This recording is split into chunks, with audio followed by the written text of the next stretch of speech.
Penguin Random House Audio presents A Girl's Guide to Moving On by Debbie Macomber. Read for you by Nancy Linari and Allyson Ryan. Dear friends, as an author with a long publishing history, I'm often asked if there is a favorite book I've written. Certainly some stories are stronger than others. That said, I'm proud of every single published book. Perhaps the best way to explain this is to say that behind the words on the page beats the heart of the writer. My love of story is right there, ready to link with your love of reading. I want you to know A Girl's Guide to Moving On is a special book. I couldn't wait to get to the computer each morning, and the chapters poured out of me in such a rush that I could barely get the words on the page fast enough. My hope is that you feel the same enjoyment when you read Nicole's and Leanne's stories. When I read a good book, the story will often linger in my mind.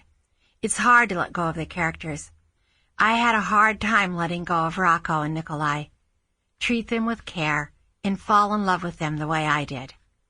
Hearing from my readers is a huge bonus to me as an author. I'd love to hear from you. Connecting with me is easy. You can leave me a message on my webpage at debbiemacomber.com or on Facebook or Twitter.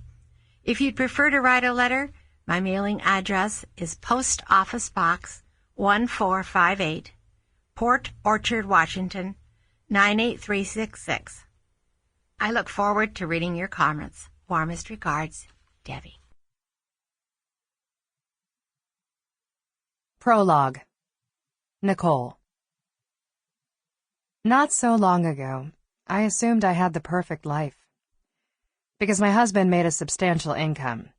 I was a stay-at-home mom for our toddler son, Owen. My husband loved and cherished me. We lived in an upscale community outside of Portland, Oregon. Jake and I were members of one of the area's most prestigious country clubs. My in-laws lived close by and adored their grandson, especially my mother-in-law, Leanne. Then, in a single afternoon, my entire world imploded.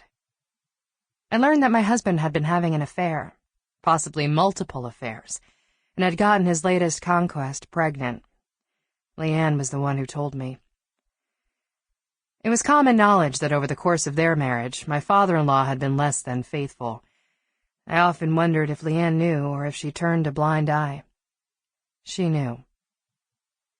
When Leanne learned that Jake had followed in his father's footsteps, she couldn't bear seeing me go through the humiliation and crippling low self-esteem she'd endured through the years. Her fear was that Owen would grow up to be like his father and grandfather, disrespecting his wedding vows, tearing apart his wife's self-worth. I wasn't like Leanne. I refused to look the other way, and I couldn't pretend all was well in my marriage. That said, I was afraid to walk away from Jake. I feared being alone, facing all the struggles of being a single parent and so much else.